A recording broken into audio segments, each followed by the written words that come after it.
Grazie quindi alla concessione della direzione giornalistica e soprattutto del direttore di rete che è Tito Sabato, occupiamo questo spazio degli 80 minuti dopo il TG, provando a raccontarvi, rispetto anche a quella che è la situazione che tutto il mondo sta vivendo, poi occupiamoci ovviamente di quello che succede alle nostre latitudini, un po' per quello che riguarda la nostra nazione, ma nel particolare, nel precipuo, quello che succede in Calabria, o forse anche quello che non succede in Calabria.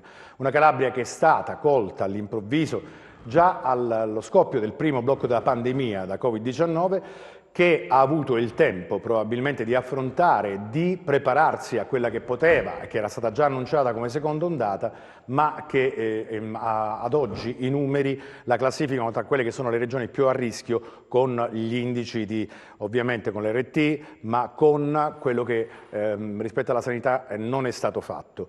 Ma oggi, parlando ovviamente di Covid, che poi rispetto a quello che è il nostro vivere quotidiano rivoluziona e ha rivoluzionato e ha creato dei collassi incredibili per quello che riguarda i settori economici del nostro Paese, ci occupiamo di un settore che da sempre è stato abbastanza maltrattato, nonostante poi questa è una nazione che dovrebbe basare le proprie economie su quello che è il messaggio culturale, su quello che poi sono i luoghi di riconoscimento di una nazione importante per quello che riguarda il prodotto culturale, ma continuiamo a vivere dal punto di vista nazionale con decreti che si susseguono e che cambiano, a volte nemmeno cambiano, da governo in governo, per cui non esiste una norma, una regolamentazione di quello che è il lavoro di una categoria molto importante che produce, che contribuisce a produrre un PIL in questa nazione. Ma lavoratori che per l'appunto, imprenditori che vengono poco considerati, intanto dal governo centrale, poi a cascata ovviamente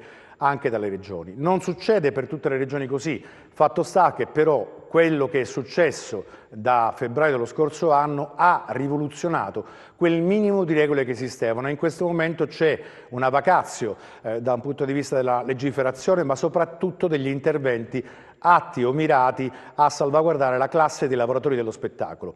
Oggi noi abbiamo intenzione di fare un viaggio, un excursus con 3 ospiti che in questo momento invece vi presenterà la mia collega di studio che è Vincenza Gallo. Bentrovati a tutti, grazie Fabio per avermi dato la parola. I nostri ospiti di seguito: Ruggero Pegna, produttore, direttore artistico e organizzatore di eventi nonché autore televisivo. A seguire Ernesto Rico, attore, autore e regista teatrale, e infine Dario Della Rossa, musicista e componente di Bruno Risas. Benvenuti. Faremo un viaggio in 2 giorni, in 2 puntate per provare a capire, per provare a intanto percepire quali sono gli umori, capire quali sono i fatti fondamentalmente, perché chiacchiere ne abbiamo abbastanza da tutte quante le parti, ma per quello che riguarda poi il nuovo imminente ulteriore restrizione rispetto invece a quello che è stato già annunciato da tempo, nel senso che i teatri potevano essere riaperti con però un massimo di 200 posti, i live si potevano fare solo all'aperto e fino a un massimo di 1000 persone, ma diciamo che sono state di fatto cancellate 2 stagioni teatrali. 2 stagioni teatrali, proviamo a capire qual è l'indotto, qual è il numero di persone che ci lavora, qual è il danno che arriva dalla Calabria, e apriamo questo giro di tavolo con Ruggero Pegna. Ben trovato Ruggero, come stai? Ruggero? Ti stanno seguendo. Mi ascolti? Sì, ti sento, ti sento. Ci sei? Non mi arriva l'audio però di Ruggero. Ditemi. Adesso riesco a sentirti più o meno. Perfetto. Tu hai fatto una premessa che già da sola illustra la situazione che stiamo vivendo. Purtroppo da marzo il settore dello spettacolo dal vivo in pratica si è fermato, si è passati a 0 fatturato, eventi annullati, in un primo momento molti rinviati, poi in realtà non avendo un quadro chiaro della situazione neanche in prospettiva, viviamo in questa attesa sperando che a breve arrivino cure, arrivino vaccini, arriva tutto quello che ci può far tornare a programmare, in particolare i grandissimi eventi, quelli che si basano su numeri di presenze importanti, ovvero migliaia di persone. Diciamo che anche il tetto delle 200 al chiuso e 1000 all'aperto dell'altro DPCM ha consentito per un periodo, nel periodo estivo, che si potessero effettuare dei festival, comunque degli appuntamenti, chiaramente con integrazione di risorse anche diverse rispetto alla biglietteria, che rimane poi in fondo la fonte di sostegno principale di chi svolge in modo professionale questa attività, anche perché, come giustamente dicevi tu, gli interventi nazionali e in particolar modo regionali nel 2020 non sono arrivati a conclusione. Mi riferisco in particolare ad alcuni bandi della Regione Calabria annunciati, partiti, pubblicati, ai quali in tanti abbiamo partecipato, ma che ancora ad oggi non vedono la luce. Per esempio, scusami Ruggero, proviamo a fare un passo indietro, perché partiamo esattamente dal momento in cui arriva il blocco, scoppia la pandemia, andiamo in lockdown, per cui via, vengono azzerate qualsiasi tipo di attività, soprattutto i teatri chiudono nella fase invernale, ma soprattutto quelli che erano anche i tour programmati nei Palasport, ne parleremo anche più avanti con Dario Della Rossa perché fa parte di Bruno Risas. Ma cosa succede? Nel senso che le persone che lavorano con te, per darci un'idea, i tuoi collaboratori o comunque quelli che erano stati la squadra che sostiene le operazioni di Sionetta e di Ruggero Pegna, cosa hanno ricevuto dallo Stato? Che supporto, che sostegno? Qualcuno ha percepito un'indennità? Perché sono diverse le voci che arrivano anche da questo punto di vista. Allora, comincio col dire, nel mio caso, visto che fai riferimento preciso all'attività della mia struttura, io ho tentato di lavorare, sono partito con degli eventi a Diamante, Renzo Arbore Orchestra Italiana, Vinicio Capossela ad agosto, che dovevano essere la partenza del festival che avrebbe dovuto trovare poi nel contributo della Regione Calabria la formula per la prosecuzione con le ulteriori giornate a settembre. Poi ho comunque realizzato il Calabria Feste Tutta Italiana con Rai Radio Tutta Italiana, che era un bando, l'annualità 2019 di un altro festival, di un altro bando Storicizzati, per cui ho cercato di far lavorare tutti coloro che gravitano intorno ai eventi. Parlo di fornitori audioluci, parlo di coloro che si occupano di facchinaggio piuttosto che di altri aspetti tecnici legati a un evento. A livello nazionale abbiamo avuto la cassa integrazione per i dipendenti e questa, devo dire, è arrivata in modo poi un una tantum relativa alla differenza di fatturato del solo mese di aprile, ovvero il 10% della differenza tra quanto è stato fatturato nell'aprile 2019 rispetto all'aprile 2020. Io posso dirlo tranquillamente, il fatturato della mia azienda nel mese di aprile lo scorso anno fu di 262.000 euro, si è passati praticamente a zero, per cui ho ricevuto 26.000 euro di sostegno. Numeri che parlano chiaro, alcuni teatri, nella maggior parte dei casi, questo te lo posso dire, ne sono testimone, comunque il Ministero, il MIBAC, per quello che riguarda il teatro, ha provveduto a ristorare con l'annullo delle stagioni teatrali con un contributo di 10.000 euro, ma così come il lavoro delle compagnie.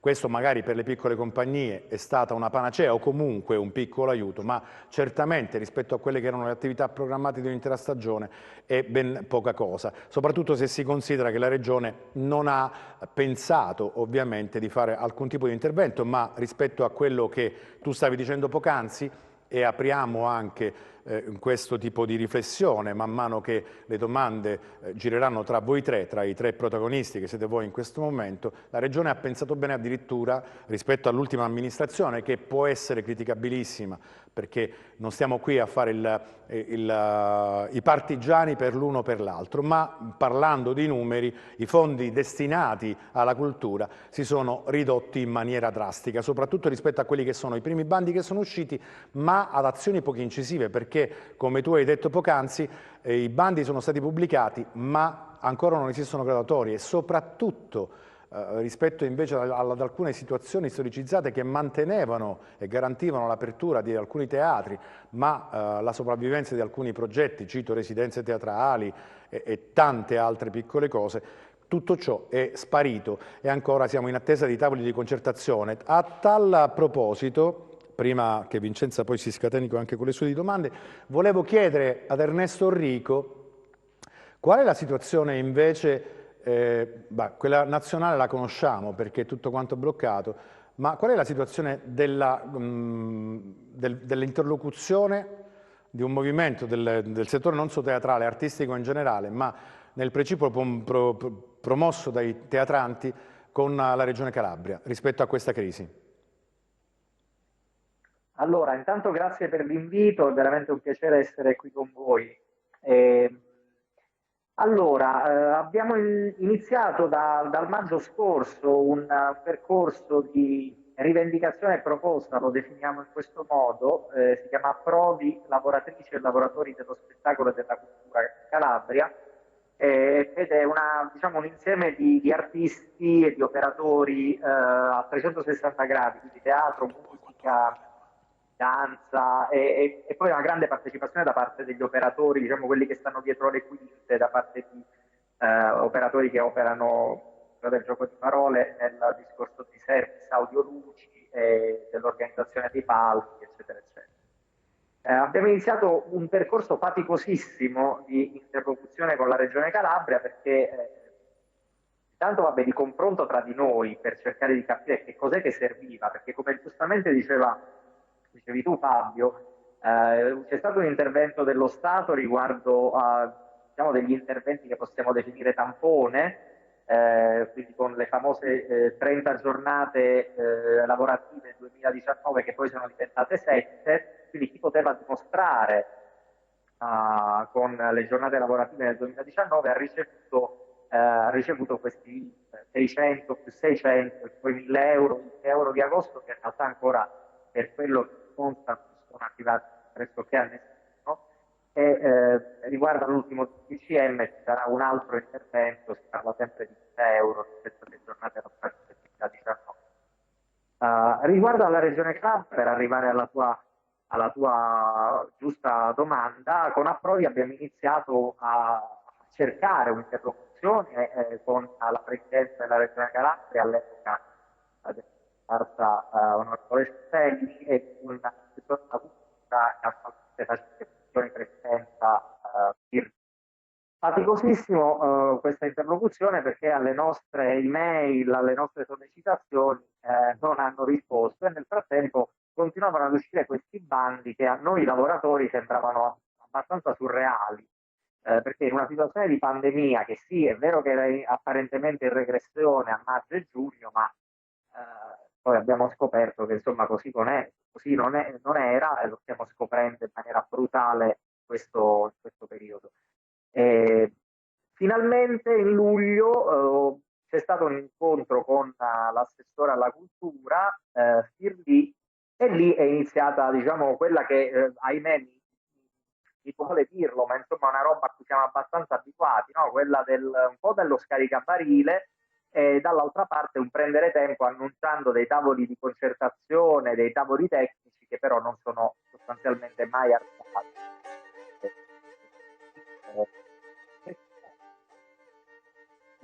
Non riesco a sentirti granché bene. Ci sei, Ernesto? Non mi arriva bene l'audio. Mi senti male? Sì, no, adesso di nuovo bene. Quindi i tavoli tecnici che poi di fatto non sono mai partiti. Esattamente. E nel frattempo, come diceva anche il signor Pegna prima, di alcuni bandi si è proprio persa notizia, oppure sono arrivate delle notizie abbastanza inquietanti, ad esempio il famoso bando del marchio di qualità Calabria, insomma non so se la dicitura è corretta, ma che è il bando che avrebbe dovuto finanziare 7 situazioni grosse, importanti. Di questo bando nessuno sa nulla, o addirittura si dice che sia stato annullato. No, Però, insomma, ecco, il fatto sta, pare che ci siano cosa... state insomma, delle intromissioni su quelli che sono poi i server della Regione Calabria, relativamente al fatto che qualcuno ha guardato anche la valutazione delle domande.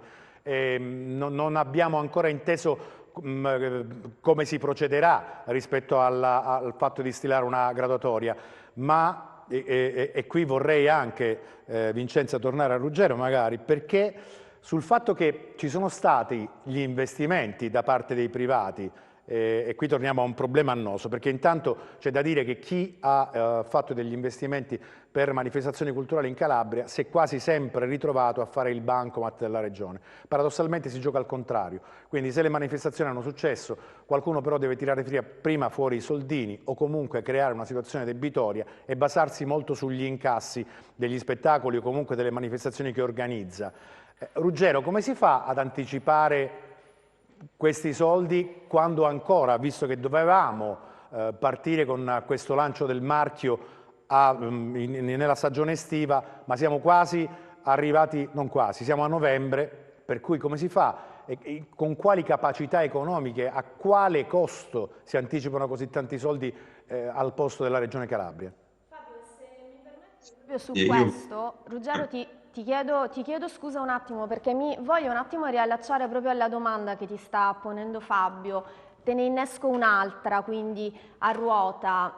Io penso che nessun mestiere abbia sesso, soprattutto il vostro. Allora, agganciandomi a quello che ti è stato chiesto, ti ripropongo. Quante donne numericamente lavorano per te e questi famosi soldi, perché ahimè di questo si tratta, sono arrivati a casa di attrici, di coordinatrici del mondo dello spettacolo?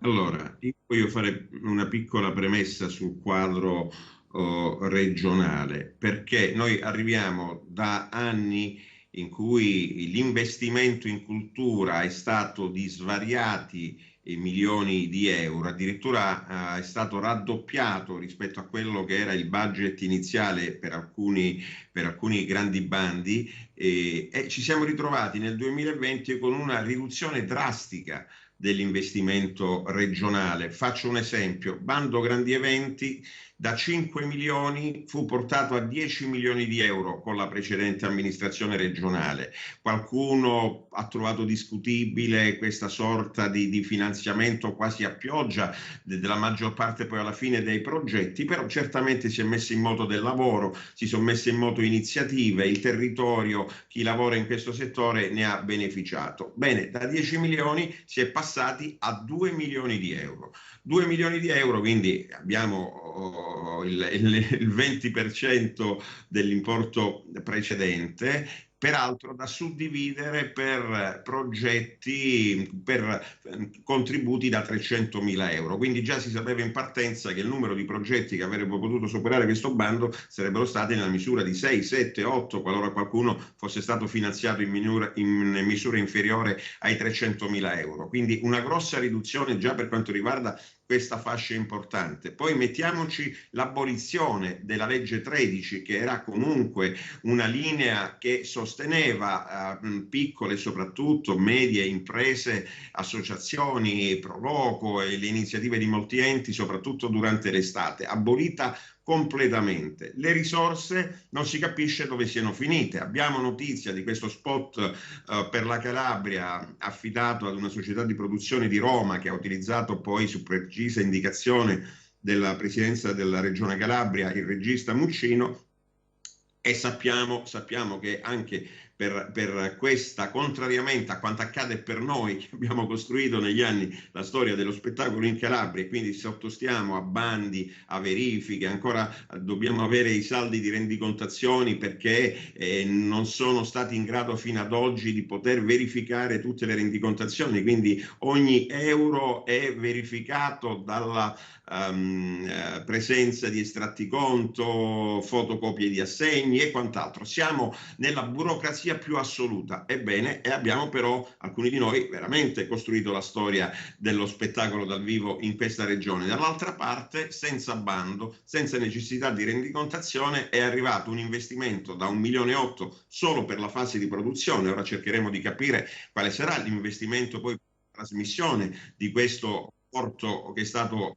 realizzato, corto nel vero senso della parola, perché se pensiamo che da 8 minuti poi in realtà il girato è di circa 5 minuti, perché 2 minuti e mezzo sono di titoli di testa e di coda. Io ho fatto una battuta in un pezzo che ho scritto per TPI, cioè i titoli di coda sono più lunghi di quelli di C'era una volta in America, con una differenza di girato abbastanza rilevante e, ripeto, senza nessun obbligo di rendicontazione, con costi che chi conosce questo mestiere può quantificare anche facilmente, al di là dei cachet elevati degli attori che probabilmente prendono questi importi neanche quando girano un film intero. Ma stendendo su questa cosa davvero un velo pietoso anche per la qualità poi di quello che abbiamo visto, che non rende certamente giustizia agli obiettivi se non altro, perché pur ammettendo che la linea di promozione possa essere giustificabile, bisogna puntare sicuramente ai grandi media, a nomi di prestigio,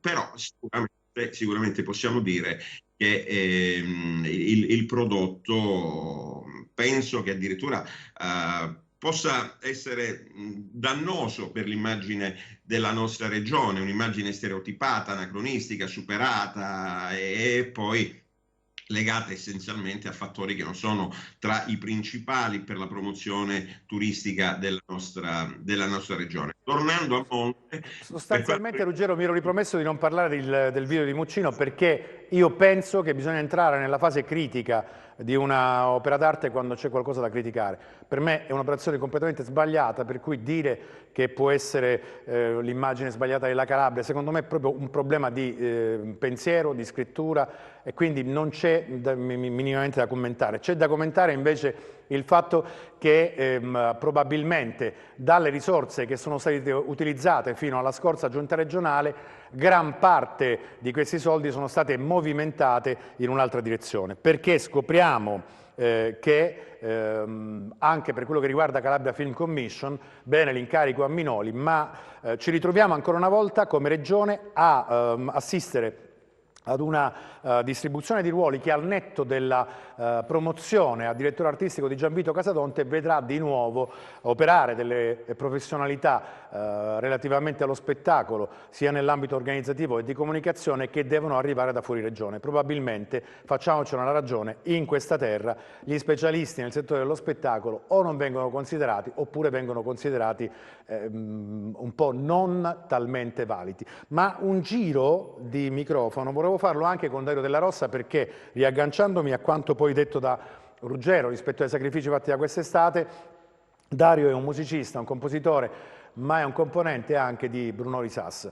Sappiamo benissimo quelle che poi sono state le ghigliottine arrivate su Bruno Risas per quello che riguarda il tour nei Palasport, perché c'era tutto quanto un tour programmato con il sold out nella maggior parte dei posti in Italia, con una data importante anche in Calabria.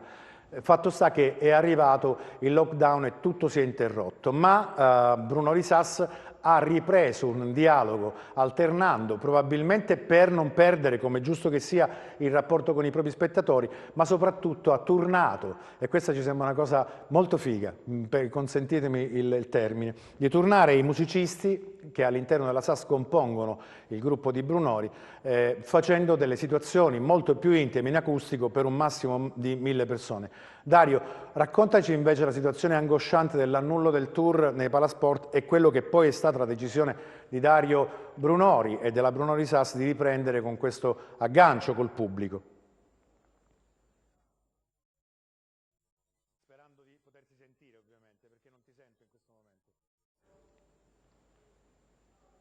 C'è l'audio, non manca l'audio, Dario. Non arriva il tuo audio, probabilmente devi controllare il microfono. È l'audio che non arriva, non ti sentiamo.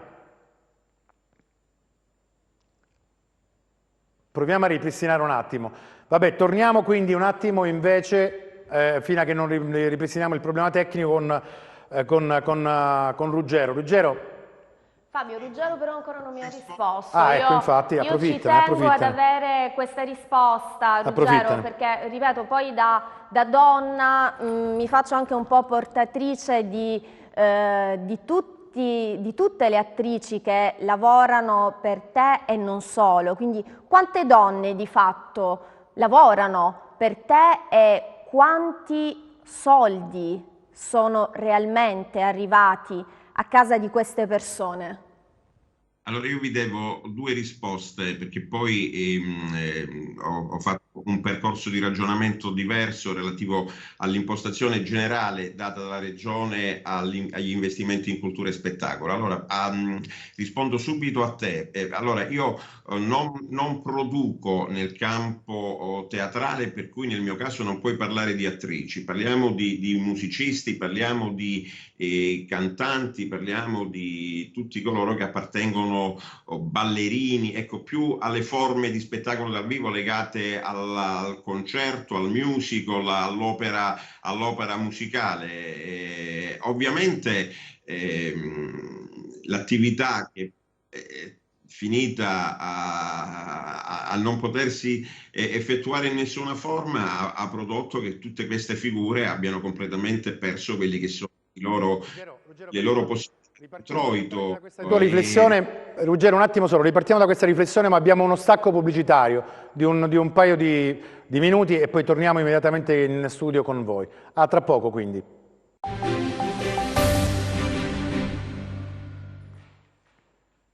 Rieccoci dopo la pausa pubblicitaria e ricominciamo esattamente da dove abbiamo terminato. C'era Ruggero Pegno che stava facendo un giro proprio su una sollecitazione di Vincenza, quindi sulle lavoratrici. Poi al netto del fatto che, Ruggero, bisogna dire anche la verità, un po' nel teatro ti stai cimentando, non nel pure theater, ma con l'operazione su San Francesco hai cominciato anche tu dal punto di vista diciamo di un ibrido, perché è un'opera paragonabile a un'operetta probabilmente, però c'è anche sia la parte cantata, recitata, ballata, per cui avrai a che fare anche tu con le attrici, o almeno auspichiamo che qualcuno si renda conto di quell'operazione che tu hai fatto, che poi riprenderemo magari più avanti e che però non ha avuto alcun tipo di feedback. Ma continuiamo sul ragionamento rispetto alla domanda di Vincenza. Quante donne lavorano nel comparto, anche nel tuo di comparto, al netto delle distinzioni tra teatro, musica e quant'altro? Chiaramente la presenza femminile c'è in ogni ruolo della filiera. Io faccio parte peraltro di Assomusica, l'associazione italiana produttori e organizzatori di spettacoli dal vivo, di cui sono stato anche socio fondatore e dirigente nazionale per 3 volte. Sono oltre 105 le società che fanno parte di Assomusica e l'impiego di donne è davvero per ogni aspetto, quindi nelle parti autorali, nelle parti manageriali, nelle parti di protagonisti e quindi di artisti. Nel mondo dello spettacolo sinceramente la presenza femminile è naturale. Io non sposterei, non mi fisserei su questo problema di genere e in generale che essendo passati da fatturati importanti, perché parliamo di aziende che nell'arco dell'anno arrivano a milioni, chi più chi meno di fatturato, essendo passati da quegli importi a zero, è evidente che tutta la catena, ogni anello di questa filiera ne possa risentire, a cominciare ovviamente dal personale impiegato in ogni ruolo, che esso sia l'artista stesso o che sia una componente della macchina organizzativa organizzativa a più livelli, sono tantissime le donne, perché devo dire, bisogna riconoscere anche dal punto di vista proprio dell'impegno, della precisione, del rigore, e le nostre sono macchine che necessitano di precisione, sono congegni ad orologeria. Quando inizia un allestimento e iniziamo a volte con giorni di anticipo, e parlo della fase esecutiva, quando si arriva in uno stadio, in un palasport, in un teatro, quando parte la fase esecutiva, i turni di lavoro, tutto quello che l'allestimento deve fare in modo che all'ora X arrivi il sacchetto e poi 21 e con quello che è l'orario di inizio tutto parte e il pubblico in sala possa godersi lo spettacolo, per cui oggi non c'è più, abbiamo anche addirittura personale femminile tra gli operai, quelli che brutalmente a volte chiamiamo facchinaggio, quindi nella sicurezza sono tantissime, e quindi è chiaro che tutti stanno risentendo di questo periodo di fermo. Gli interventi, le 600 euro, le 1000 euro, una tantum, sono nulla rispetto al poter usufruire di quelli che sono i corrispettivi per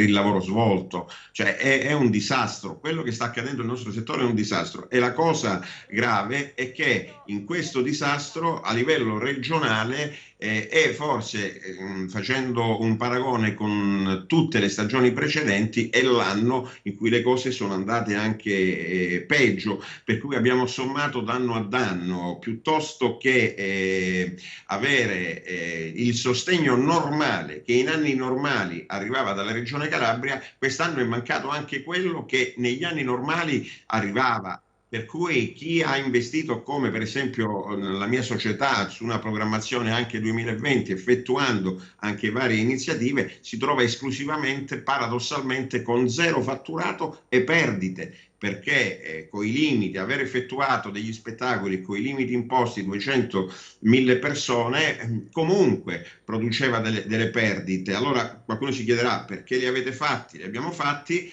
perché se viene annunciato un bando, o se vengono annunciate delle misure da parte dell'ente regione, è evidente che non si può immaginare che poi, come diceva prima Fabio, possa essere sostituita una commissione esaminatrice per cosa non si capisce ancora, venga sostituito il RUP, venga poi alla fine sostituita addirittura la direttrice generale dell'assessorato e al turismo, e ad oggi non si capisce bene che fine faccia anche lo stesso bando, perché oggi ci sarebbe anche una scusa molto semplice da poter accampare, ovvero quella: i teatri sono chiusi, cosa volete da questo bando? No, un bando simile, anche se i teatri sono chiusi, è un sostegno fondamentale, a parte che ci consente di lavorare programmando e non sempre con la politica della fretta, della velocità, di dover fare tutto in poco tempo.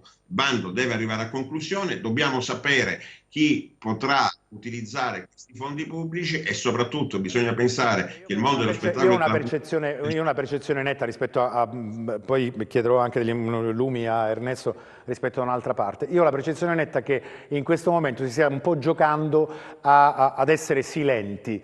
Cioè, nel senso che, mi spiego, ti ho coinvolto perché so tranquillamente la tua onestà intellettuale e l'onestà tout court, ma c'è la sensazione che la gente non si stia esponendo molto rispetto a questo. Riscontro. Allora, è la politica del silenzio, hai ragione tu.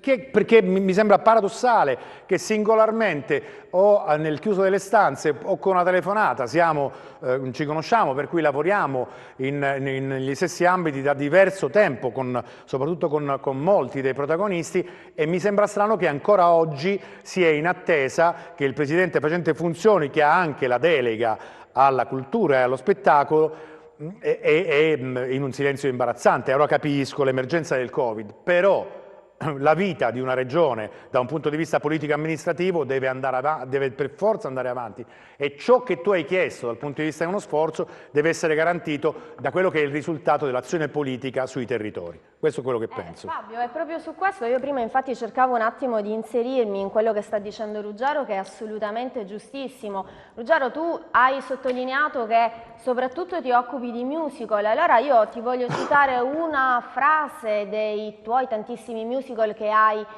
gestito qua in Calabria, quello di Dirty Dancing, nessuno può mettere Baby in un angolo. Allora ti chiedo, nessuno può mettere lo spettacolo in un angolo, ma il coronavirus ti ha messo in un angolo, ti senti messo un attimino da parte rispetto a quanto detto finora?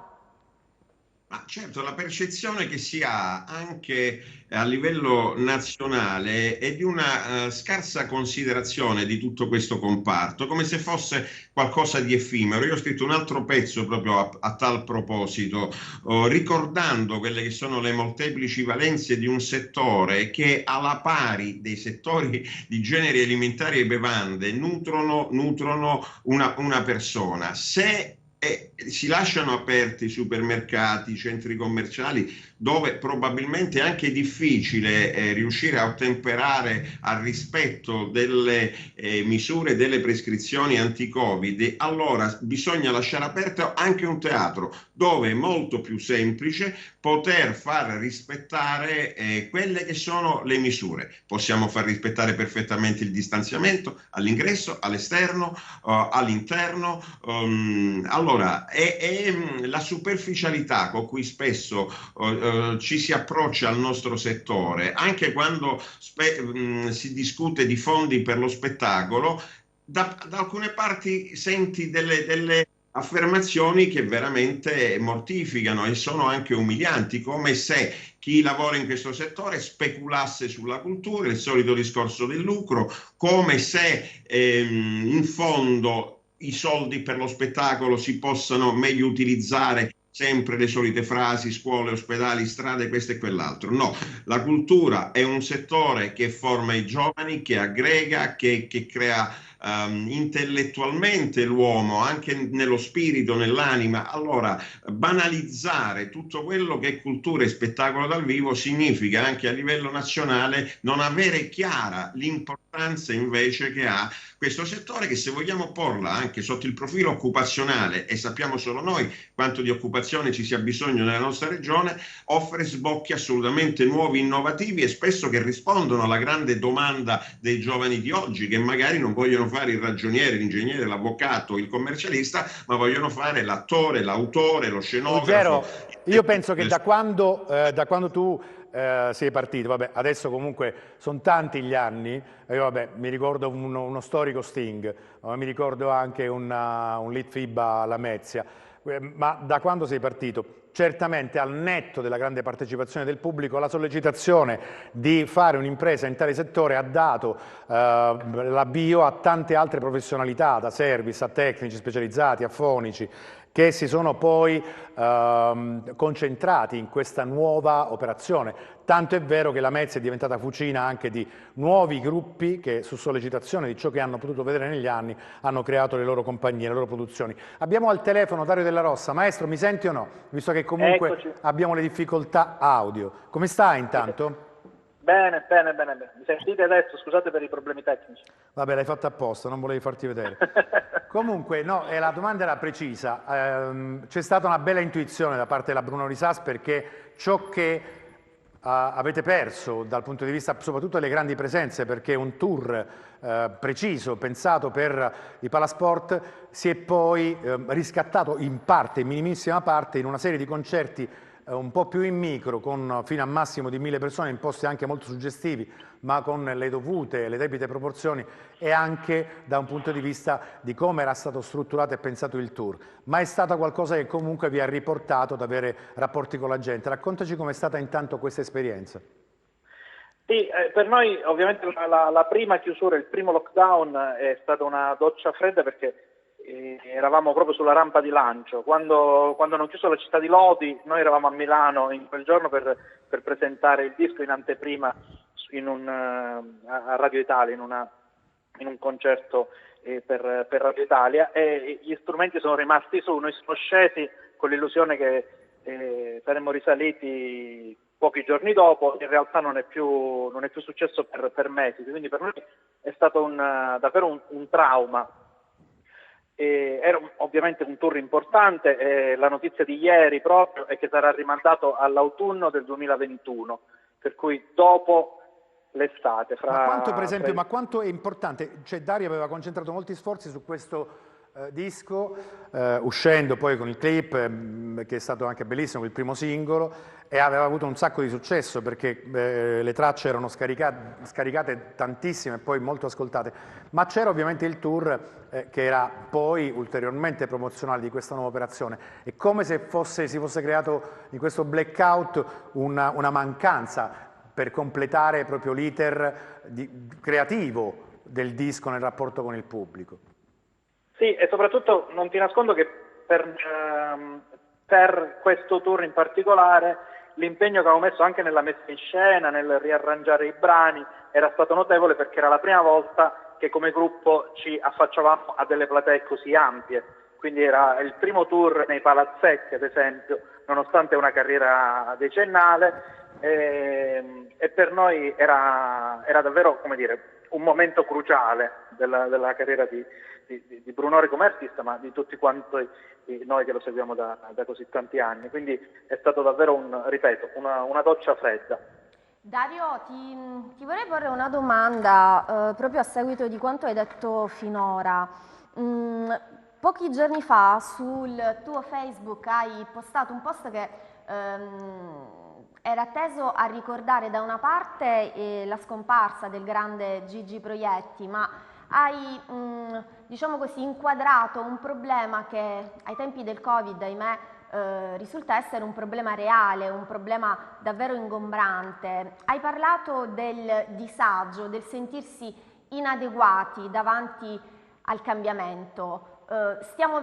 State voi del mondo dello spettacolo vivendo una nuova normalità, e come porsi inevitabilmente dinanzi a questo cambiamento che vuoi o non vuoi bisogna in qualche modo affrontare? Sì, assolutamente. Guarda, io ti ringrazio per questa domanda perché mi dà modo di mettere l'accento su questa cosa. Come dicevamo giustamente prima con Ernesto, con Ruggero Pegna, si tratta di un'industria, quella culturale e spettacolare. Anche nella nostra regione è un'industria, quindi innanzitutto stiamo parlando di centinaia e migliaia di lavoratori calabresi che in questo momento sono a casa e non hanno la possibilità di lavorare. Questa deve essere la prima questione, ovviamente dopo la questione sanitaria sicuramente. Detto questo, il nostro non è un comparto che lavora col materiale, ok? Noi lavoriamo su altri concetti, quindi quando parliamo di industria culturale, quando parliamo di politiche culturali, quando parliamo di cultura, stiamo parlando di una cosa estremamente importante alle nostre latitudini, ma dappertutto, perché si tratta, soprattutto in questo momento, di ricreare una comunità, di ricreare un collante fra di noi, di ricreare un nuovo senso alla nostra quotidianità. Il mondo è cambiato dopo il Covid, lo sappiamo tutti, ce ne siamo resi conto, c'è da ricostruire una nuova grammatica dello stare insieme, ok? Quindi quando parliamo di cultura stiamo parlando di questa cosa. Certo, qualche giorno fa Ernesto ha pubblicato un post in cui metteva sul tavolo un po' di letteratura cyberpunk, fantascienzifica degli anni 60, 70 e 80. Lì dentro c'era quello che noi stiamo vivendo adesso. C'era la paura delle infezioni. Pensa che paradossalmente Dario Pasolini, che tante cose aveva visto e previsto nella sua scomparsa poi prematura, rispetto a questa nazione, a questa nostra nazione. Ora è chiaro che la pandemia è un ragionamento mondiale, ma trova impreparati noi che partecipiamo, che apparteniamo di diritto a questo mondo, proprio perché probabilmente è sempre stato un ragionamento, una considerazione marginale. Risentiamo tra un poco Dario Della Rossa, ma voglio passare a Ernesto Enrico, perché tutto si blocca. I bandi non escono, ma se escono, alcuni io ritengo siano stati abbastanza mortificanti, perché si è passato con delle condizioni anche da bando, sapendo ed essendo coscienti del fatto che eravamo in un periodo di uscita da un lockdown e che non si sapeva probabilmente l'Organizzazione Mondiale della Sanità aveva già previsto una seconda ondata di ritorno del Covid, ma ci sono stati dei bandi a scadenza entro dicembre, con delle attività da fare entro dicembre, che sono non solo usciti tardi, ma ancora non si hanno i risultati. E tutto questo probabilmente è per attività che si dovrebbe completare entro il 2020. Quindi trovo questo scoscienzioso. Ma c'è una legge regionale sul teatro, perché torniamo al teatro e quindi coinvolgo Ernesto. Questa legge regionale sul teatro sul 2020 addirittura è stata premializzata, ecco, diciamo questa, perché sono state incentivati le compagnie teatrali. Abbiamo 6 compagnie, o 7 se non sbaglio, di produzione riconosciute, alcune delle quali anche riconosciute dal Ministero. Ma che succede invece? Qual è la preoccupazione rispetto all'incontro con chi il teatro poi lo deve fare, cioè con gli attori, con i datori luci, con gli organizzatori, Ernesto? E qual è poi la preoccupazione che secondo te bisognerebbe anche avere rispetto al fatto che un teatro, dopo che lo chiudi per 2 stagioni teatrali, io penso che al netto delle difficoltà che già in Calabria si avevano, penso a Reggio, penso a Catanzaro, penso anche a Rendano, no? Che comunque vivono di una gestione abbastanza che si basa sulle spalle dei privati. Cosa vorrà dire riaprire i teatri dopo 2 anni di chiusura e soprattutto dopo il terrore di questa vicinanza, no? Perché si parla di distanziamento sociale. Fabio, tu hai citato la legge 19, no? Questa nuova legge fatta dalla Giunta Oliverio che sostituiva la legge 3 del 2004. E quella legge è una legge che molti dicono ovviamente perfettibile, ma è una legge che dice un sacco di cose interessanti. Noi poi ci abbiamo lavorato insieme a tanti altri colleghi, insomma, a portarla a casa in qualche modo. Però quella legge, per quanto può avere un impianto buono, io sono tra quelli che pensa che quella legge ha un impianto buono, in realtà non è stata mai attivata nella sua, non dico interezza, ma neanche nella metà di quello che ci sta scritto dentro. Per cui se poi andiamo a vedere, ecco, sull'impatto che una legge regionale ha sulle persone / lavoratori, è abbastanza risibile, mi duole dirlo, ma anche questo aumento che c'è stato rispetto alle compagnie beneficiarie, perché al momento la legge finanzia quasi esclusivamente alcune compagnie, l'impatto sui lavoratori, ahimè, dov'è? Cioè, è veramente, poi vabbè, dice, ma siamo chiusi, siamo fermi, anzi devo dire qualcuno meritoriamente qualche piccola azione è riuscito anche a farla, per cui va bene, ma la questione come al solito è a monte, è politica. Ci vuole un teatro pubblico in Calabria, ci vuole io ti dico Fabio, i teatri riapriranno fra 3 mesi, fra 6 mesi, ma io ti dico non li dobbiamo riaprire. Noi abbiamo 4 teatri meravigliosi, il Rendano storico, il Cilea storico, quel bellissimo oggetto di Portoghesi a Catanzaro, almeno per il dentro, perché sul fuori ho dei dubbi, e poi lo straordinario Tau all'Università della Calabria, un teatro che chiunque ci entra dentro rimane a bocca aperta per la dotazione tecnica che ha.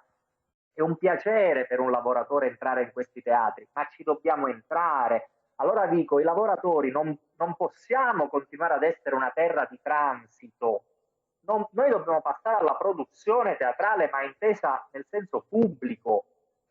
Dobbiamo avere delle compagnie di produzione, delle compagnie di danza di produzione. Dobbiamo impattare i soldi pubblici sul lavoro che si produce qua. Io ti dico, non li dobbiamo riaprire i teatri, Fabio.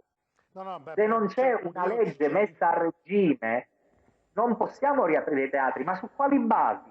Ma io sono perfettamente d'accordo, ma torno su questo. C'è Vincenza che voleva farti una domanda. Sì, Ernesto, proprio rispetto a quanto stai dicendo, mi viene in mente uno stralcio, se non erro proprio della tua lirica del 31 di agosto. Tu proprio hai sottolineato, no, quelle che dovrebbero essere le esigenze teatrali. Infatti hai scritto, se non mi sbaglio, correggimi in caso, che non c'è teatro, e questo è un dato di fatto palese, e nella tua terra, nella nostra terra, ahimè, si muore. Allora io ti vorrei chiedere, si muore, ma si muore di coronavirus soltanto o si muore anche di mancanza di lavoro, dei teatri che non vengono riaperti, degli stipendi che non vengono pagati? Quindi qual è il disagio vero? Il disagio dei lavoratori dello spettacolo è questo, cioè che il lavoro non c'è.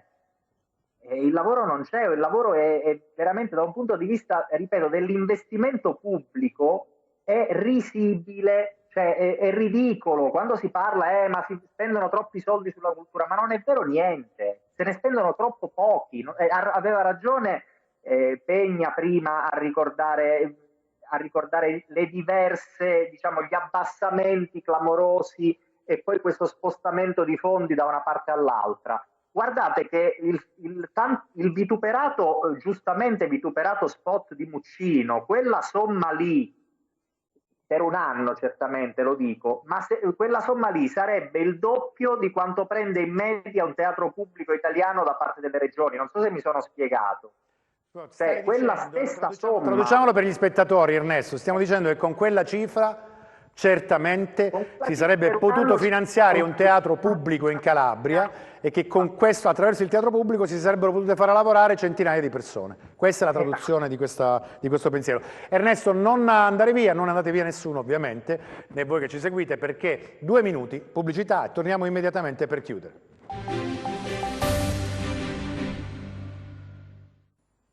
L'ultima parte di questo Dopo il TG, che è dedicato oggi al mondo dello spettacolo. Abbiamo 3 protagonisti di assoluto valore indiscussi.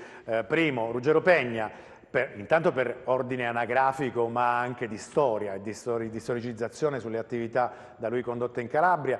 Poi Ernesto Orrico, vecchio marpione del teatro, vecchio no, insomma no, ma un praticante. Un praticante assiduo di questo mestiere, o comunque che sta continuando, come tanti di noi, a provare a dire ancora che mestiere fai, teatro, dice no, ma dimmi veramente che mestiere fai. E poi il maestro della Rossa, della Bruno Risas, con il quale stiamo parlando in relazione agli effetti che la pandemia ha avuto sulla nostra quotidianità. Ripartirei da Ernesto e da Ruggero con la stessa domanda, perché abbiamo parlato della mancanza, quindi del taglio dei bandi. Qualcuno diceva che l'assessore alla cultura della Regione Calabria avesse avuto in dotazione dal Presidente, quindi dall'omai non più tra di noi, Ole Santelli, in insediamento della Giunta, un fondo di 300.000 euro.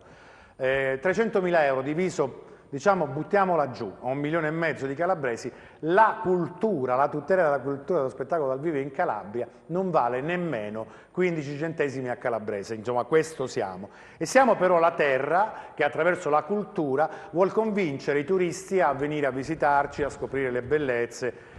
E a questo mi sembra un paradosso. Quanto è invece importante, perché io ho una sensazione, è una domanda che rivolgo sia a Ruggero che a Ernesto, ma anche poi a Dario, che però purtroppo dobbiamo sentire solo telefonicamente, quanto è importante ragionare su quello che Ernesto ha detto, cioè la creazione di un teatro pubblico, così come è avvenuto in tante altre regioni, potrebbe agire nell'interesse delle 5 province, chi ha più teatri, chi meno, ragionando proprio sul fatto che potrebbero essere occupati in maniera metodica sia da chi produce e distribuisce musica, sia da chi produce e distribuisce teatro, chi deve poi raffrontarsi e rapportarsi con la produzione culturale nazionale e internazionale.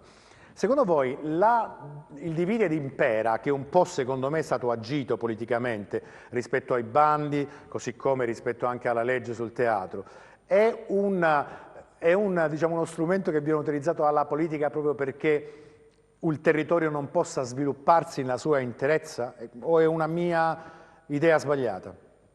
Ruggero? Purtroppo non ho sentito nulla, Fabio. C'è un rimbombare della tua voce che non mi ha consentito di capire. Ah, vabbè, allora provo a riformularla, dimmi se mi senti. Ti arriva bene ora? Meglio, sì. Dico, la politica regionale in realtà, vuoi perché ci sono dei cambiamenti, abbiamo detto prima sui bandi, la legge che non viene applicata o che comunque non considera molti settori, c'è la pratica del divide ed impera, cioè nel senso che le 5 province non vivono un processo di creazione culturale, di sviluppo culturale che va in un'unica direzione, no? Quello dello sviluppare un pensiero culturale dell'intera regione. Secondo te questo criterio viene ancora continuato a praticare da parte di chi agisce politicamente, proprio perché probabilmente è una comodità, proprio perché non tende anche a far sì che non si possa fare un fronte comune? Beh, guarda, dobbiamo anche fare però una piccola precisazione. In realtà l'operato della nuova amministrazione lo possiamo giudicare in modo molto parziale.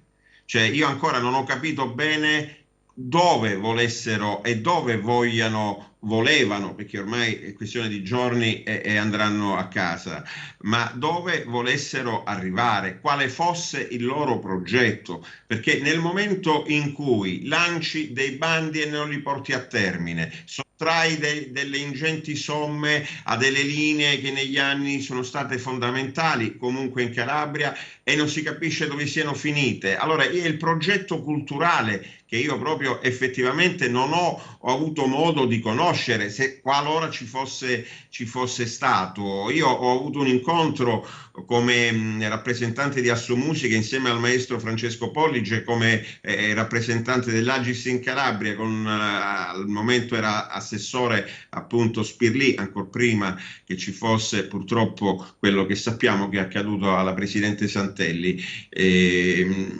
dall'incontro avevo capito che lui voleva insistere moltissimo sui luoghi, i beni culturali reali. Si lamentava che negli anni sono diventati borghi storici in Calabria praticamente tutti i nuclei di ogni paese, era diventato un centro storico importante, come dire c'è stata una polverizzazione delle risorse in 1000 direzioni, cosa che probabilmente anche è accaduta, però di contro lui non ha avuto disponibilità economica per favorire una politica culturale vera, perché con 500.000 euro divisi lì, mi pare che fosse il tetto, 50.000 euro per ogni progetto, ha prodotto in realtà l'impossibilità per tanti di poter proprio progettare qualcosa di interessante. Fatto sta che molti dei progetti storicizzati degli anni passati, pur non avendo importi che potessero giustificare l'adesione al bando da 300.000 euro, si sono comunque catapultati sull'unico bando che metteva delle risorse comunque importanti per poterci lavorare. Quindi in realtà non c'è stata una politica ad oggi comprensibile. Poi tu parli della differenziazione sulle 5 province, è evidente, perché le 5 province non hanno lo stesso tipo di strutture, molto dipende anche poi dalle azioni degli enti locali, quindi i comuni in particolare, gli assessorati alla cultura. Questa capacità di fare rete a tutti i livelli in Calabria devo dire io non l'ho mai vista, se non a sprazzi, a secondo della sensibilità del sindaco, dell'assessore di turno o dell'assessore regionale, del presidente regionale di turno. Personalmente, no, entriamo nello specifico. Io voglio dirti, la domanda era anche un po' riferita a questa. Esiste un festival a Castrovillari che è un festival nazionale che si chiama Primavera dei Teatri. C'è un altro festival di jazz molto importante, a dire la verità ce ne sono due, uno però è su carattere regionale e un altro invece sarà a Roccella. Poi c'è Fatti di Musica, e oltre a Fatti di Musica c'è anche qualcosa che di preciso tu fai per promuovere la nuova musica italiana. Ora io dico, rispetto a un progetto culturale generale, con la possibilità di far lavorare maestranze, attori, attrici calabresi, probabilmente chi va a governare, che deve dirigere un settore, dovrebbe partire da mettere insieme quelli che possono essere i progetti che da più anni si attestano e si confermano all'interno di questo territorio, o no? Perché la domanda è semplice. Fabio, io non so per mettere insieme cosa intende. Io dico sicuramente che una buona politica regionale di settore consentirebbe alle figure storiche di questa regione, quelle che hanno dimostrato non in un anno, in 2 anni, ma in decenni di garantire, ognuno per il proprio genere, il massimo livello possibile della produzione del genere per la regione Calabria in modo competitivo con il resto d'Italia. Beh, quelle figure dovrebbero trovare ascolto e dovrebbero essere supportate da tutta quella che è una politica regionale corretta. Tu hai fatto accenno a una serie di titoli, a una serie di progetti. Allora io parlo per la mia, Fatti di Musica da 35 anni porta in Calabria i più grandi live nazionali e internazionali. Sono partito con Spandau Ballet e si deve a fatti di musica l'arrivo di gente come Sting, Elton John, Tina Turner, Santana, Mark Knopfler, non faccio l'elenco. Si devono i grandi eventi televisivi, la Sera dei Miracoli a Gioia Tauro Rai 1 in diretta a Mondovisione e il concerto stesso di Elton John, il concerto più visto al mondo dal punto di vista televisivo, essendo stato acquistato da quasi tutti i paesi del mondo, la Notte degli Angeli a Paravati, insieme spettacolo, cultura, promozione turistica, immagine della regione. È assurdo che è così per altri colleghi che fanno appunto Primavera dei Teatri nel loro genere, Roccella che comunque nel campo del jazz rappresenta un'icona della Calabria e non solo, e del genere pure. Allora, rispetto a questi soggetti non possiamo stare a pietire, attendere che esca il bando per capire se riusciamo a lavorare o non lavorare. Io personalmente ho costruito un'azienda che, il termine è brutto perché sembra che paragoni la cultura alla produzione dei bottoni. No, questo deve far capire che c'è gente che lavora e tanta gente che lavora e produciamo nell'interesse anche della domanda dei calabresi. Oggi per vedere io sto lavorando su un grande evento per il 2022, sperando che tutto questo consente anche al pubblico calabrese di non dover fare la valigia per vedere il grande artista di turno, il grande concerto, il grande live, il grande musical. Notre Dame de Paris a Reggio Calabria ho fatto 20.000 paganti, sono numeri che devono far capire che in Calabria c'è voglia di stare insieme godendosi grandissimi spettacoli. Allora non è giusto che ci sia una disattenzione e che la politica prosegua il filone della clientela, della raccomandazione, del furbo di turno, perché ci sono delle storie, ci sono dei curriculum, c'è tutto quello che parla da solo per i fatti di decine di anni. Ognuno, ripeto, per il suo genere può portare dei risultati prodotti per la Calabria e per i calabresi. E rispetto a... Ruggero, volevo dirti, ma siccome Ernesto prima l'ha detto, rientro nell'ambito territoriale, non perché secondo me tu sei una figura di riferimento ovviamente regionale come minimo, ma extra regionale certamente per ciò che è accaduto. Ma Ernesto ha prima parlato della necessità di un teatro pubblico. Esiste a Catanzaro una fondazione che è quella del Politeama. Probabilmente anche partendo da lì bisognerebbe dar conto a chi lavora in teatro che il teatro pubblico, così come magari non in questa situazione economica rispetto a Cosenza, ma il teatro pubblico potrebbe e dovrebbe, come fa in altre regioni italiane, dar l'agio e la possibilità di esprimere agli artisti e agli attori calabresi. Per esempio, partendo da Catanzaro, questo ti chiedo io, cosa succede? Come mai non si riesce proprio ad essere produttivi? Perché comprare solo spettacoli e rivenderli al pubblico mi sembra un'operazione abbastanza semplice. Fabio, io ti faccio un esempio. Io ho prodotto l'opera del maestro Perri sulla vita di San Francesco di Paola.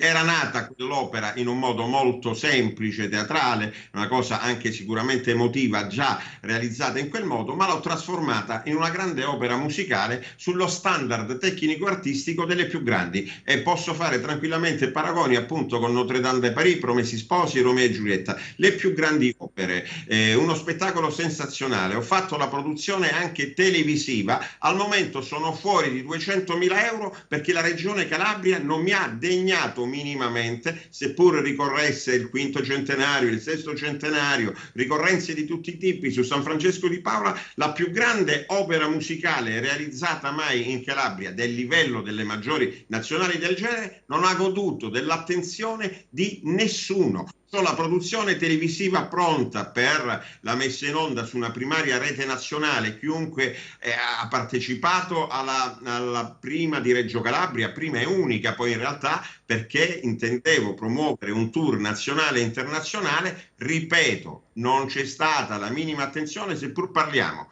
del santo protettore della regione, di una delle storie che gioca. Ernesto è con noi ancora, scusami Luca. Ernesto, Ernesto, mi senti? Io ci sono, ma fra un minuto vi devo lasciare, non volevo... No, volevo semplicemente che tu chiudessi su questa provocazione. Io ho detto prima, spero che tu mi abbia sentito, la funzione in questo momento, abbiamo una fondazione certa che è a Catanzaro, che è la Fondazione Politeama, e che dovrebbe agire, no? In un esercizio pubblico rispetto Sì, poi... ho sentito. E io vorrei un tuo pensiero su questo magari. Fabio, io appunto rischio di ripetermi, io sono a favore dell'intervento pubblico come in tutte le regioni d'Italia, come succede in Emilia-Romagna, come succede in Lombardia, come succede in Piemonte, nel Lazio. Non vedo perché la Calabria non deve fare un intervento pubblico sul teatro, ma aggiungo perché la Calabria non ha un'orchestra pubblica, non ha la musica, non ha una legge sulla musica. Bisogna mettere a regime tutto questo e bisogna dare continuità. Ovviamente se il Covid ce lo permette, questo siamo consapevoli di essere in una situazione molto particolare, allora io chiudo dicendo che dalla Regione ci aspettiamo un intervento immediato a supporto dei lavoratori, proprio nell'immediato. Io credo che lo spazio ci sia, ci sono ancora dei tavoli aperti, si sono riaperti con l'assessorato al lavoro, ma magari se c'è ancora Dario vi può dire qualcosa Sì, in più. adesso sentiamo anche Dario, sì.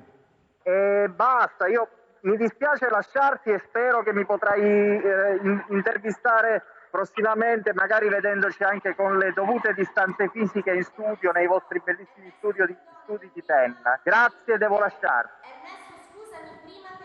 No, non ce l'abbiamo più, è andato via. Lo faremo una Va bene, domanda comunque, posta all'ultimo. ritorneremo perché comunque Certo, questo è un tema che continuiamo a trattare perché adesso comunque la fame poi viene mangiando. Dario, sei con noi?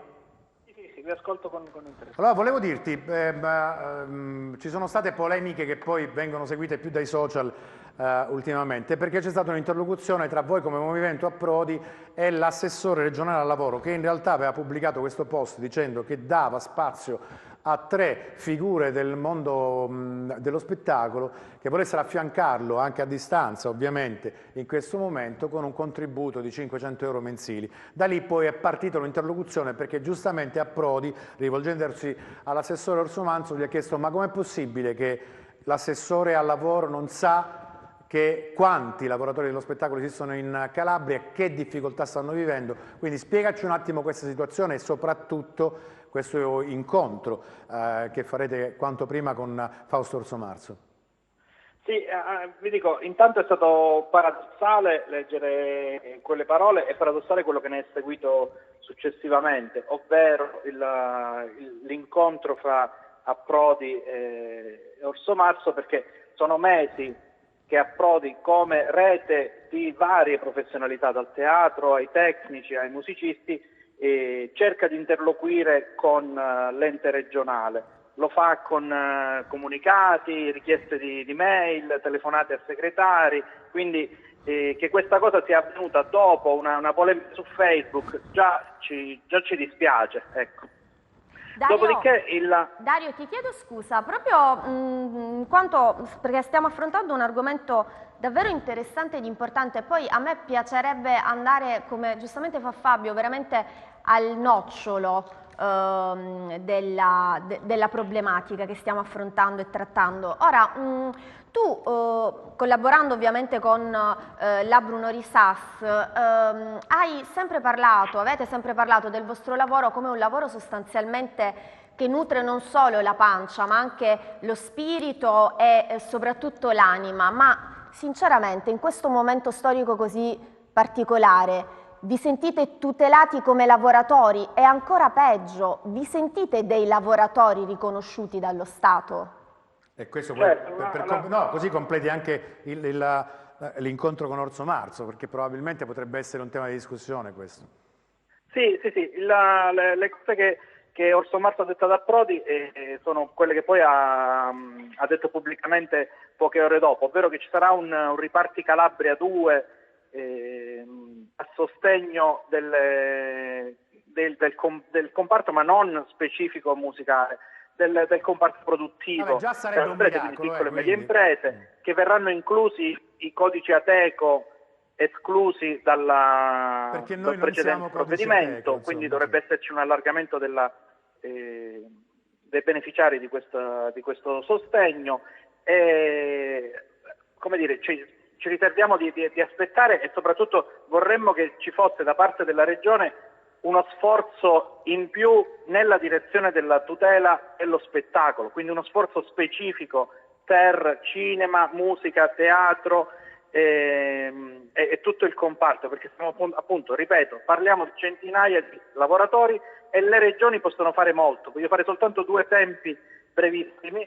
Noi quest'estate, come dicevate prima, abbiamo rimodulato il tutto e siamo riusciti a fare dei piccoli concerti in acustico. Ad esempio la regione Friuli Venezia Giulia, d'accordo con gli operatori, aveva allargato il limite massimo da 1000 persone a 2000. Questo capite bene che per l'economia di un settore come quello dello spettacolo è tanta roba, perché noi abbiamo suonato in un festival in tutta sicurezza davanti a 1999 persone, piuttosto che la metà. Certo, Oppure il poi... Veneto, altro esempio, il Veneto pochissimi giorni fa ha emanato un provvedimento specifico per il sostegno ai lavoratori e alle lavoratrici della cultura e dello spettacolo. Quindi si possono fare e bisogna fare di più, bisogna includere tutti i lavoratori, qualsiasi sia la tipologia di lavoro, perché poi l'ambiente musicale, ma in generale dello spettacolo, è ricco di forme di contratto, di partite IVA, di prestazioni occasionali, quindi bisogna riuscire ad arrivare a tutti. Senti Dario, qual è il giorno dell'incontro? Qual è il giorno dell'incontro con Fausto Orsomarzo? È stato ieri. Ah, c'è già stato quindi? Sì, quindi ci sono stati degli impegni che ha preso con Approdi, ma in rappresentanza ovviamente di tutti quanti i lavoratori dello spettacolo, quindi mi dai conferma. Perfetto. Sì, di sicuro appunto c'è stata la ricezione di questo allargamento, quindi alcuni codici Ateco, che è un tecnicismo, però serve a far capire so bene che cosa vuol dire.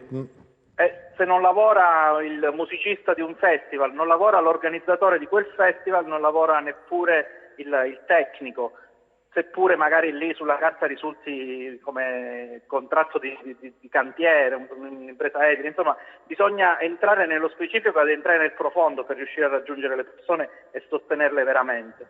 Grazie Dario. Ruggero. Grazie a voi. Ruggero.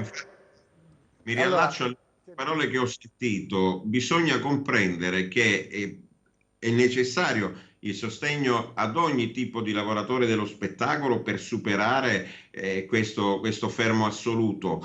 Però quando passerà il Covid, se spariranno coloro che producono gli spettacoli, coloro che producono, organizzano, ideano i festival, io ogni anno ho 7-8 festival che seguo ad esempio, se queste figure spariscono, poi dopo non ci sarà più il sostegno al lavoratore, perché il sostegno, il vero al lavoratore, lo dà chi produce gli eventi, perché poi in ogni evento ci sono centinaia di figure che sono coinvolte, ognuno per il proprio ruolo. Quindi è importante non dimenticare la figura della produzione, che è quella che poi, quando sarà sparita la tempesta, riuscirà a proseguire nel suo lavoro, quindi a continuare a produrre e a dare lavoro, perché questo è fondamentale, produrre e dare lavoro, è quello che si deve capire. L'occupazione non nasce per caso, l'occupazione qualcuno la crea, altri poi che si sono specializzati, sono diventati professionisti,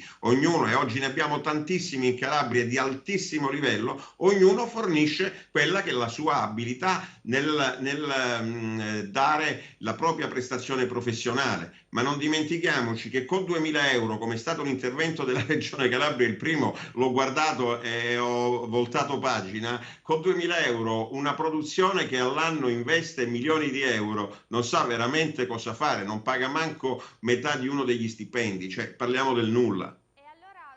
Guarda, non deresponsabilizziamoci per un attimo, no? Perché hai tirato fuori una cosa veramente importante, lasciami passare il termine, non diventa tanto utile, il problema non è tanto se Romeo potrà tornare a baciare Giulietta o se una lastra di plexiglass dovrà di fatto proteggere Creonte dalla maledizione di Antigone. Io ti chiedo, qual è la tua ricetta per non far sparire i soggetti come te, quindi che si occupano di produzione, che si occupano di organizzazione del mondo dello spettacolo, perché ovviamente tu finora hai detto non sono sufficienti queste sovvenzioni che lo Stato ha detto che ci darà, che ci ha dato, serve altro. Questo altro che cos'è?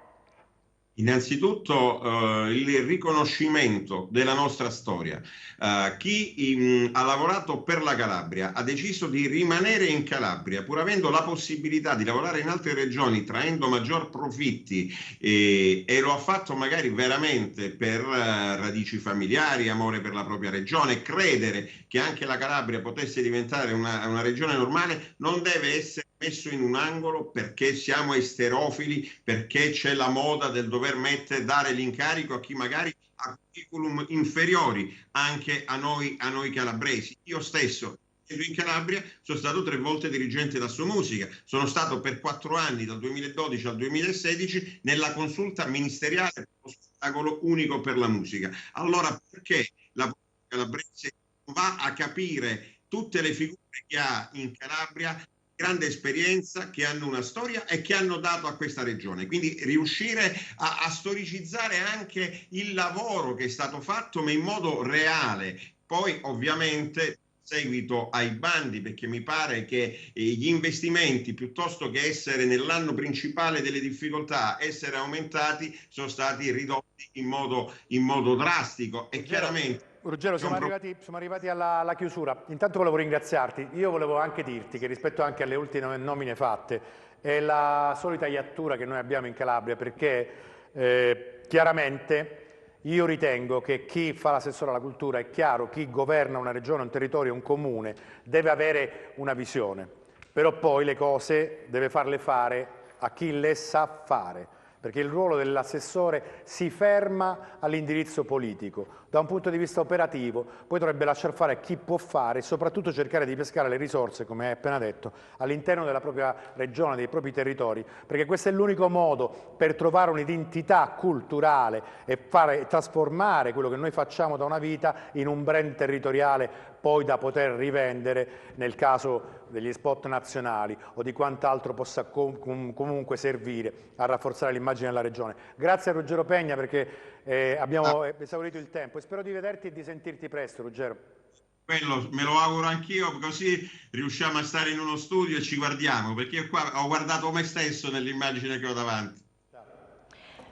Fabio, io voglio ringraziare te, voglio ringraziare tutti i nostri ospiti che oggi ci hanno dato uno spunto di riflessione davvero importante, perché di fatto il concetto che oggi passa è che il Covid ci ha reso protagonisti probabilmente di un dramma che non avremmo mai voluto vivere. Quindi io con questo vi ringrazio e vi invito a rimanere sempre con noi collegati sul canale 10 del Digitale Terrestre di TEN. Grazie mille per la partecipazione. Alla prossima quindi, ci vediamo per il numero successivo, sempre dedicato ovviamente alle crisi nel mondo dello spettacolo. Restate su TEN.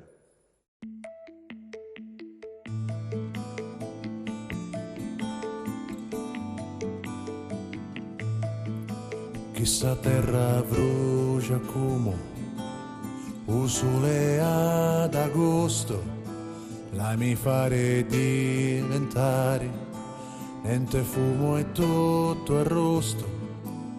E quando guardo il cielo, è il cielo più bello che c'è, che quando ti risbigli dici è me.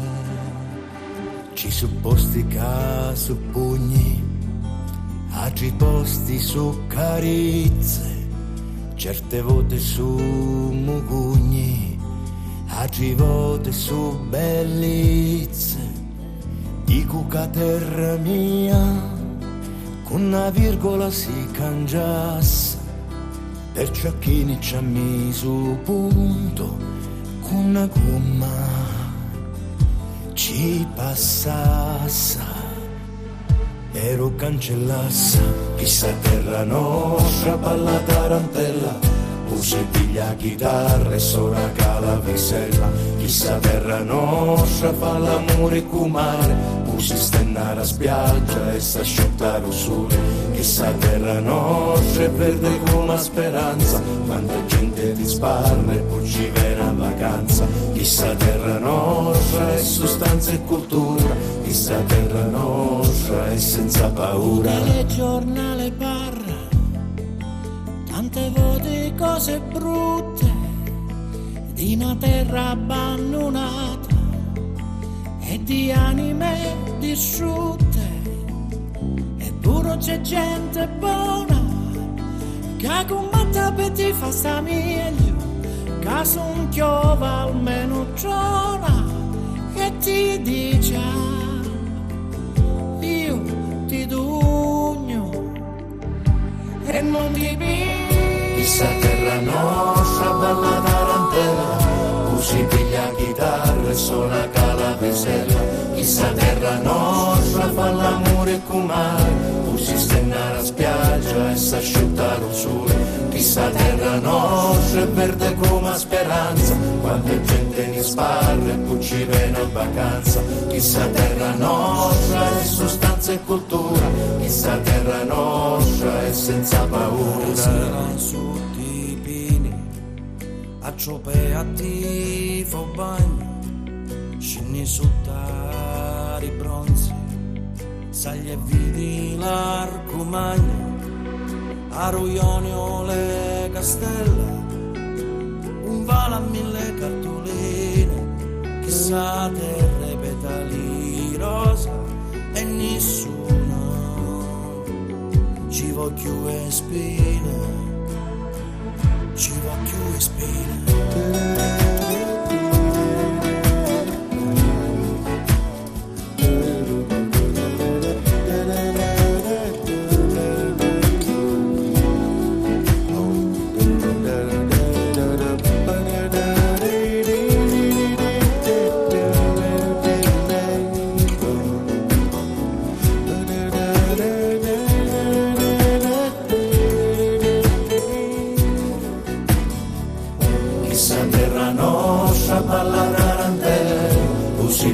Chitarra e suona calavesella, chissà terra nostra fa l'amore con mare, poi si stenna la spiaggia e s'asciutta lo sole, chissà terra nostra è verde come speranza, quanta gente mi sparra e poi ci viene in vacanza, e quando guardo il cielo è il più bello che c'è, ma quando ti risvegli dici è me.